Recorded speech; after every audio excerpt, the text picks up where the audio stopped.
Foot के मुंह में जीरा भी नहीं है, कुछ नहीं है 5 करोड़ रुपए, ये तो पकड़े गए चोरी करते हुए। ये है महत्वपूर्ण बात।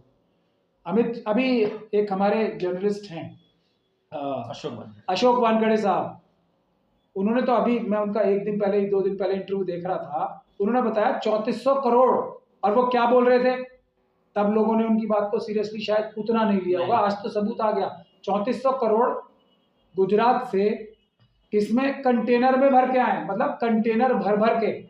और राहुल जी तो मेरे ख्याल से बहुत सभ्रांत तरीके से बात करते हैं। ये बीजेपी का पैसा कोई किसी इसमें नहीं आ सकता, ट्रक में या आ ही नहीं सकता।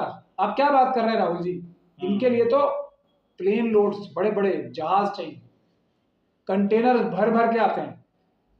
इतने पैसे भी कम पड़ रहे हैं, क्यों? क्योंकि हर कार्यकर्ता बोलता है नड्डा जी आपके पास कल तो ये पैसे थे, मुझे तो पता है, हम दोनों तो साथ हाथ में हाथ डाल के दिल्ली यूनिवर्सिटी में घूमते थे, पैसे दो मुझे, 100 करोड़ रुपए दो मुझे, 200 करोड़, ऐसे ऐसे बीजेपी के कार्यकर्ताओं को देने पड़ते हैं पैसे। ये भी वानखेड़े साहब ने कुछ बताया, कुछ मैं भी बता रहा हूँ। और ऐसे लोगों की लिस्ट बता सकते हैं जो 100-100 करोड़ रुपए लेके आते हैं। लेकिन सर ये भी तो बता दीजिए, वोटिंग से पहले कुछ क्षण बाकी है, बस मिनटों खेल है, घंटों का खेल भाई मना, ये तो मेरे ख्याल से सही टाइम पे नहीं पकड़ा, वरना कम से कम 500 से 1000 करोड़ रुपए मिलते हैं वहां पे। सही बात, कम से कम भी बता रहा हूँ, वो जो 3400 करोड़ तो एक ही कंटेनर में आए थे ना, ये तो अब आखिरी समय आ गया ना, तो ये तो खर्च होते होते बचे हैं। फिर गलती किसकी, कौन नहीं पकड़ पाया? देखिए मैं इसीलिए तो सलाम कर रहा हूँ। आप किससे उम्मीद करते हो? राजीव कुमार जी से। वो तो इस देश में वोट चुराने के लिए सबसे बड़े, अगर किसी को हम चोर का शब्द प्रयोग कर सकते हैं, तो वो तो वोटों के सबसे बड़े चोर। लेकिन सर आज वाहवाही हो रही है, बीजेपी कहे भाई एफआईआर दर्ज कर दिया, चुनाव आयोग की वाहवाही हो रही है। चुनाव आयोग को जब तक स्वयं अरेस्ट नहीं किया जाएगा इस केस में, इसमें कुछ होने वाला नहीं। मैं सीधे सीधे बताता हूँ, मैं तो थोड़ी कड़वी और सच्ची बात करने के लिए जाना चाहता हूँ ना। चुनाव आयोग ने ये मामला रफा दफा करने के लिए काम किया।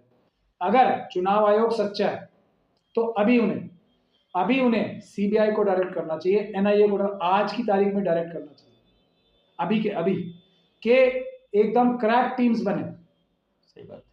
महाराष्ट्र, झारखंड, जहां जहां बाई इलेक्शन होने वाले हैं यूपी में, बीजेपी के जितने भी बड़े बड़े कार्यकर्ता यहाँ पे मौजूद हैं, और दिल्ली में अभी क्योंकि बड़े बड़े प्लेन्स में पैसे जाते हैं ना, प्राइवेट प्लेन्स कर लेते हैं, तो यहाँ बीजेपी के ऑफिस में रेड पड़नी चाहिए अभी मतलब अभी।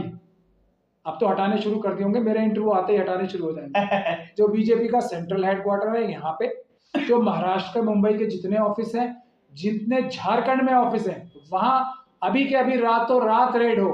अगर हजारों करोड़ रुपए कैश ना मिले तो आप बताइएगा मुझे, ये काम करेंगे हमारे राजीव कुमार जी? नहीं करेंगे ना। वो तो ये 5 करोड़ पे ही नंबर, अरे 5 करोड़ से तो ऊंट के मुंह में जीरा भी नहीं है।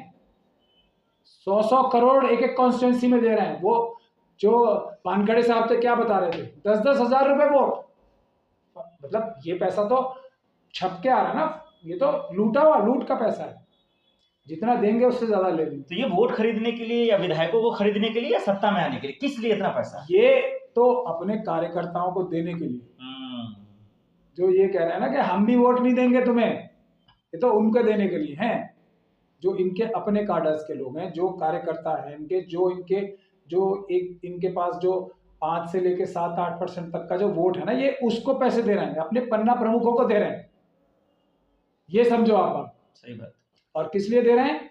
कि वो इनकी कच्चे चिट्ठे ना खोल दें कि कैसे ये मशीनों के जरिए फ्रॉड करते हैं। पब्लिक तो इन्हें कोई वोट दे ही नहीं रही। अगर इनकी 10 भी सीटें आती हैं महाराष्ट्र में, बार बार ये सब बातें बोलता हूँ, लोग हैरान होते हैं, तो मुझे बहुत हैरानी होगी। 10 सीटें नहीं आती, जो माहौल इस वक्त चल रहा है, जो हरियाणा में माहौल था, इनकी आनी चाहिए थी 5 सीटों से ज्यादा, लेकिन आई। हमारी बात नहीं सुनते लोग। अभी भी महाराष्ट्र में भी अगर पेपर बैलेट से चुनाव हो जाए, इनकी 10 सीटें नहीं आएंगी पूरे। तो सर आज तो कैमरे पे कैद हो गया, पकड़े गए विनोद जी, बीजेपी के महासचिव, क्या पर्दे के पीछे अमित शाह जी, मोदी जी, बहुत सारे खिलाड़ी हैं, हीरो।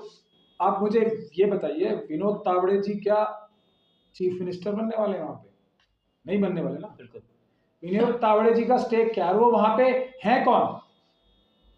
अब जैसे एक गैंग की बात की जाती है, अभी वो एक लॉरेंस बिश्नोई गैंग, अमित शाह जी ने एक प्यादा अपना और आरएसएस बीजेपी ने छोड़ दिया है, वो तरह तरह के काम करते रहो। तो अभी उसके ब्रदर को वहां से पकड़ा गया है, अमेरिका से, अनमोल। अनमोल को। आप समझे बात को। तो ये गैंग होता है ना, तो उसका भी केस लॉरेंस बिश्नोई पे क्यों बन रहा है? तो वहां से पकड़ा गया, शूटर यहाँ थे, कुछ बिहार से, यूपी से जा रहे हैं, कोई कहीं से जा रहे हैं शूटर, पूरा गैंग होता है ना। ये है बुनियादी क्रिमिनल लॉ के जो गैंग का हेड होता है उसका नाम आता है। कोई भी गैंग मेंबर कुछ भी करता पकड़ा जाता है तो किसका आता है? सबसे पहले अरेस्ट कौन होता है?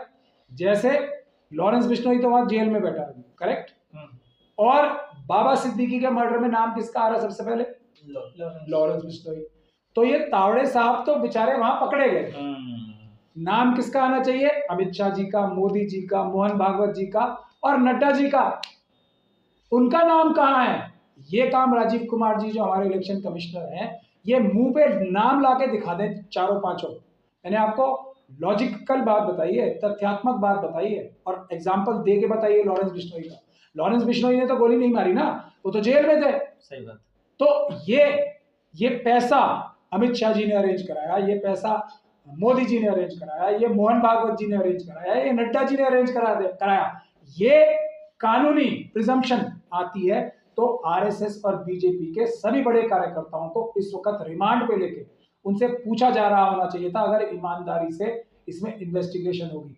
कोई टेम्पो और ट्रक की बात नहीं है, ये कंटेनर्स की, ये जहाजों की बात है, पानी के बड़े बड़े समुद्री जहाज पैसे से लदे हुए हैं और वो जा रहे हैं महाराष्ट्र के इलेक्शन में, झारखंड के इलेक्शन में, ट्रकों में नहीं, ये प्राइवेट प्लेन्स करा के, और ये इनका राहुल गांधी जी के लिए और उद्धव ठाकरे जी का ये हेलीकॉप्टर चेक कर रहे हैं बेशक। सर जो खुलासा आप कर रहे हैं, मुझे लग रहा है ट्विटर पे सबसे ज्यादा ट्रेंड आप होंगे। एक आदमी गाली देगा, एक आदमी आपकी तारीफ करेगा। सवाल ये है कि क्या तब तो फिर बीजेपी के तमाम हाईकमान भी अरेस्ट हो जाएंगे, गिरफ्तार हो जाएंगे? सबसे पहले उन्हें अरेस्ट करना चाहिए। मैंने आपको अभी एग्जांपल दिया, मैं कानूनी बात कर रहा हूँ, मैं कोई ऐसी बात नहीं कर रहा जो कोई अंदाजा लगा रहा है या जो कोई बहुत सनसनी फैलाने के लिए कोई बात कर रहा हूँ। मैं आपको, वो भारतीय जनता पार्टी के जनरल सेक्रेटरी हैं या नहीं है?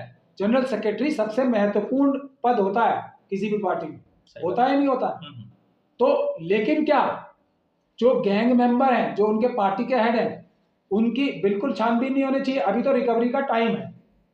अगर मैंने आपको बता दिया ना, तो कोई ऐसी बात अगर आप कहें तो मैं धारा आपको कानूनी धाराएं भी बता देता हूँ। लेकिन सर फिर वो लोग सबूत मांगेंगे, कहेंगे हम तो पकड़े नहीं गए। अभी मैं क्या कह रहा हूँ, लॉरेंस बिश्नोई पे ये बाबा सिद्दीकी का केस क्यों चल रहा है, ये बता दो मुझे। नहीं बिल्कुल, वो तो जेल में बैठा है, वो तो वहां से निकल ही नहीं सकता ना, फिर भी उसके ऊपर क्यों? क्योंकि कॉन्स्पिरेसी, क्रिमिनल कॉन्स्पिरेसी, आपराधिक जो षड्यंत्र, गुनाह करने की साजिश, तीनों भाषाओं में बता दिया मैंने आपको। ये वो है। और जो बेचारा जमीन पे क्रिमिनल होता है ना, बेचारा नहीं कहना चाहिए, वो तो एक इम्प्लीमेंट कर रहा होता है अपने बॉस की बात को। तावड़े जी को क्या शौक था पैसे बांटने का वहां पे? आप ये बताओ ना मुझे। लेकिन तावड़े जी का तो अगर आप, मैंने अभी उनका